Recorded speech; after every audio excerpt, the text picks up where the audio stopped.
Bismillahirrahmanirrahim. Assalamualaikum warahmatullahi wabarakatuh. Izin memperkenalkan diri, nama saya Anggun Vertika, NPM 1804041022, Prodi Ekonomi Syariah kelas D, semester 6, IAIN Metro Lampung. Dalam video kali ini saya akan menjelaskan dalam makalah saya yang berjudul Evolusi Bank Sentral. Video ini dibuat untuk memenuhi tugas mata kuliah fiskal dan moneter yang diampu oleh Ibu Selvia Nuryasari, MSI. Langsung masuk ke materi. Yang pertama itu ada sejarah Bank Sentral. Nah, sebelum masuk ke sejarah, kita harus mengetahui apa pengertian dari Bank Sentral. Bank sentral adalah bank yang ditugasi untuk mengawasi dan memanipulasi jumlah uang yang beredar agar sesuai dengan yang diperlukan, baik untuk keperluan transaksi, berjaga-jaga, maupun spekulasi. Sehingga roda perekonomian dapat berjalan lancar.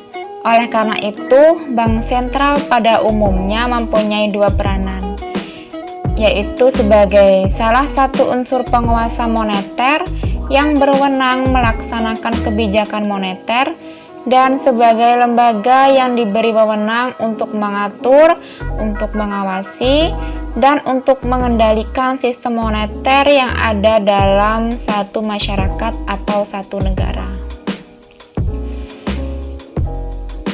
Sejarah Bank Sentral berawal sejak Indonesia menjadi jalur perdagangan internasional oleh para pedagang. Pada saat itu ada dua kerajaan, yaitu Kerajaan Sriwijaya dan Kerajaan Majapahit yang mendominasi perdagangan di Indonesia. Bangsa-bangsa Eropa memperluas wilayah jajahannya pada abad ke-15 termasuk ke Indonesia. Kegiatan perdagangan tidak berhenti walaupun terjadi penjajahan di Indonesia. Kegiatan perniagaan yang terjadi dengan pesat memicu tumbuhnya lembaga pemberi jasa keuangan yang nantinya akan menjadi akar tumbuhnya lembaga keuangan yang modern. Bank Nasional Indonesia atau sering disebut dengan BNI pada tahun 1946 didirikan setelah kemerdekaan Republik Indonesia. Bank Nasional Indonesia berfungsi selain sebagai bank komersil, juga mempunyai fungsi sebagai bank sentral. Fungsi Bank Nasional Indonesia sebagai bank sentral pada kenyataannya tidak dilaksanakan dengan baik. Oleh sebab itu, pihak yang berwenang mengambil alternatif dengan mengeluarkan undang-undang untuk mengubah bank menjadi Bank Indonesia yang awalnya itu Defensi Bank yang berfungsi sebagai bank sentral. Bank Indonesia merupakan suatu lembaga keuangan yang independen dan memiliki tujuan untuk mencapai dan menjaga kestabilan nilai rupiah.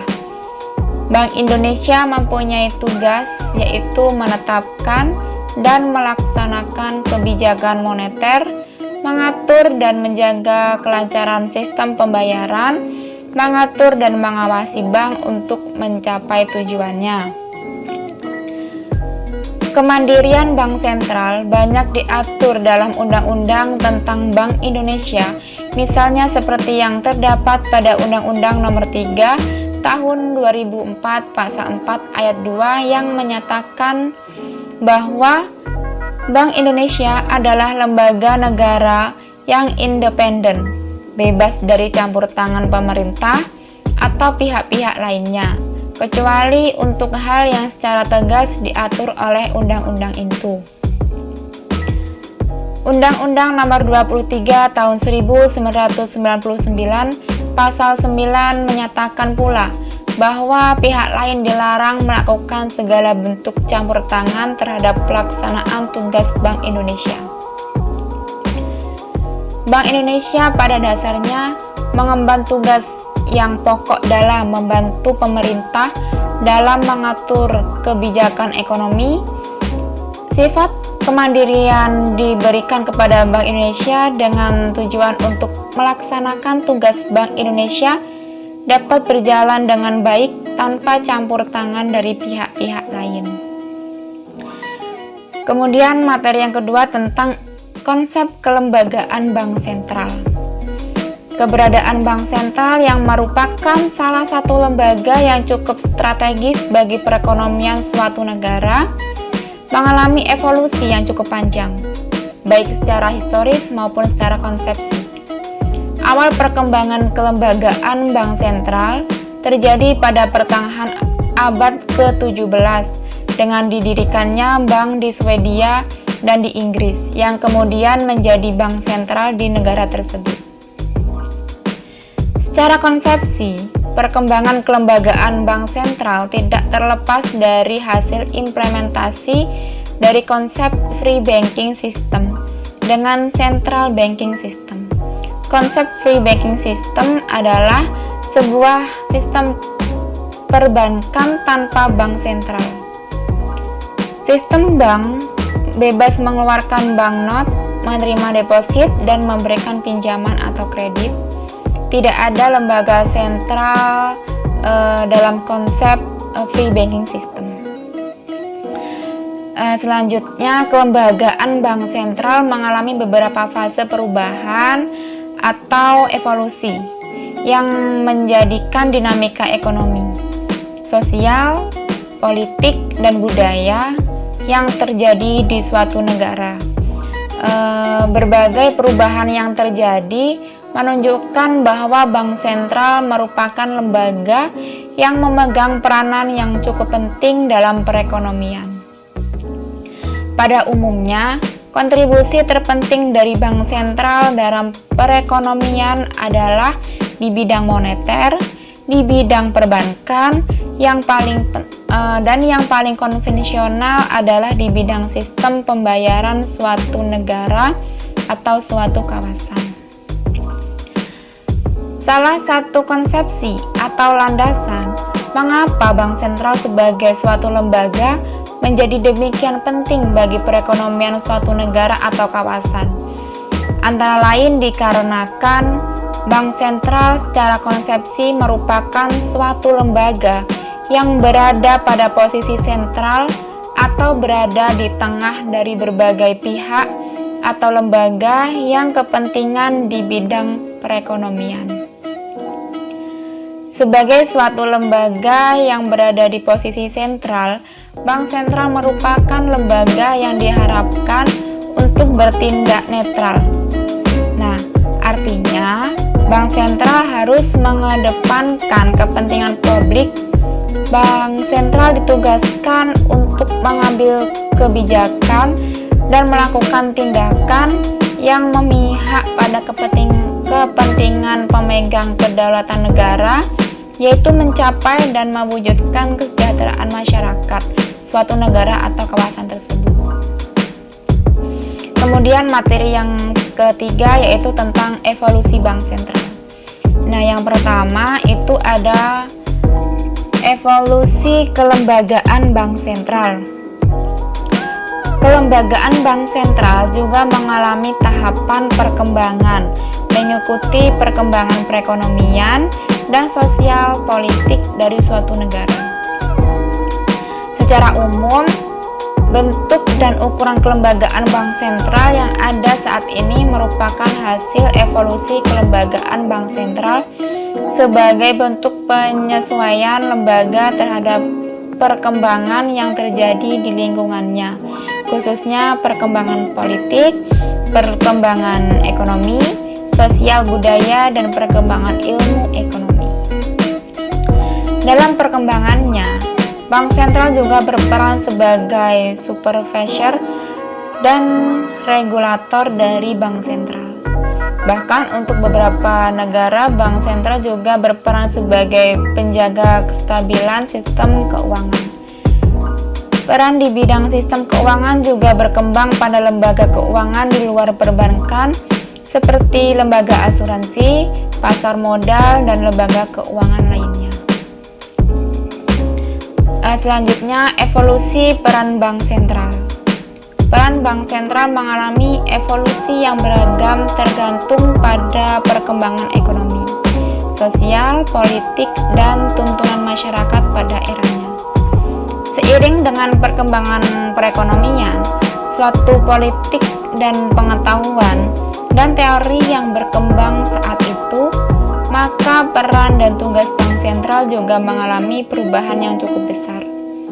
Seiring dengan upaya untuk meningkatkan pertumbuhan ekonomi dan berkembangnya perdagangan internasional, mulai muncul masalah kurs dan kestabilan nilai mata uang. Hal ini menyebabkan tugas bank sentral berkembang menjadi tugas untuk memelihara kestabilan nilai mata uangnya. Dengan demikian, kestabilan mata uang berkembang hanya dari sisi internal, bertambah dengan kestabilan nilai mata uang dari sisi eksternal. Dari sisi internal, kestabilan nilai mata uang diukur dengan kestabilan harga atau inflasi. Sedangkan dari sisi eksternal, kestabilan mata uang diukur dengan kestabilan nilai kurs mata uang yang dikeluarkan dibanding mata uang lainnya. Perkembangan peran bank sentral pada akhir abad 20 dan di awal abad 21 juga mengalami perluasan. Pada dekade ini, perkembangan pandangan bahwa kestabilan moneter merupakan salah satu kondisi yang diperlukan bagi kestabilan finansial dan demikian pula sebaliknya. Kestabilan finansial sangat diperlukan bagi menjaga kestabilan harga. Berkembangnya peran bank sentral dalam upaya menjaga kestabilan sistem keuangan pada dasarnya merupakan kelanjutan dari hubungan panjang antara bank sentral dengan kelembagaan keuangan khususnya di perbankan. Sejalan dengan perkembangan dan evolusi bank sentral dalam perekonomian suatu negara, tugas yang dimiliki oleh bank sentral juga mengalami tahapan evolusi. Sesuai dengan tuntutan dan mandat yang diberikan kepada bank sentral. Bank sentral diberikan hak wewenang tunggal untuk mencetak dan mengedarkan uang sebagai alat pembayaran yang sah di suatu negara. Tugas ini dikenal sebagai tugas dalam mengatur dan memelihara sistem pembayaran. Dengan semakin berkembangnya perdagangan antara negara, bank sentral kemudian diberi mandat untuk memelihara kestabilan nilai uang yang diedarkan. Tugas bank sentral sebagai the leader of the last resort adalah memberikan injeksi likuiditas pada bank atau lembaga keuangan yang mengalami kesulitan dana. Pada tahap selanjutnya, selain perlahan bank sentral mulai meninggalkan peran sebagai bank komersial, hal ini dilakukan. Tugas bank sentral sebagai the leader of the last resort adalah memberikan injeksi likuiditas pada bank atau lembaga keuangan yang mengalami kesulitan dana. Pada tahap selanjutnya, secara perlahan bank sentral mulai meninggalkan peran sebagai bank komersial. Hal ini dilakukan sebagai salah satu upaya untuk meninggalkan atau menghindari konflik kepentingan antara sesama bank komersial. Di samping itu juga sebagai salah satu konsekuensi dari peran bank sentral sebagai penjaga kestabilan sistem. Di samping itu juga sebagai salah satu konsekuensi dari bank sentral sebagai penjaga kestabilan sistem keuangan secara keseluruhan. Dalam pelaksanaan tugas sebagai the leader of the last resort, bank sentral memerlukan informasi yang lengkap perihal kondisi bank yang akan diberi pinjaman. Untuk itu, bank sentral perlu memiliki hubungan yang lebih dekat dengan bank secara individual. Kedudukan bank sentral dapat berada di dalam pemerintah seperti di bawah Menteri Keuangan atau juga dapat dilakukan oleh lembaga khususnya yang terpisah dari pemerintah. Ada kalanya bank sentral juga didirikan dan diberi tugas untuk mendorong pertumbuhan ekonomi, memperluas kesempatan kerja, dan meningkatkan kesejahteraan rakyat. Baiklah, mungkin itu materi dari makalah saya, dan mohon maaf apabila ada kesalahan, baik yang saya sengaja maupun yang tidak saya sengaja. Saya akhiri, wabillahi taufiq wal hidayah. Wassalamualaikum warahmatullahi wabarakatuh.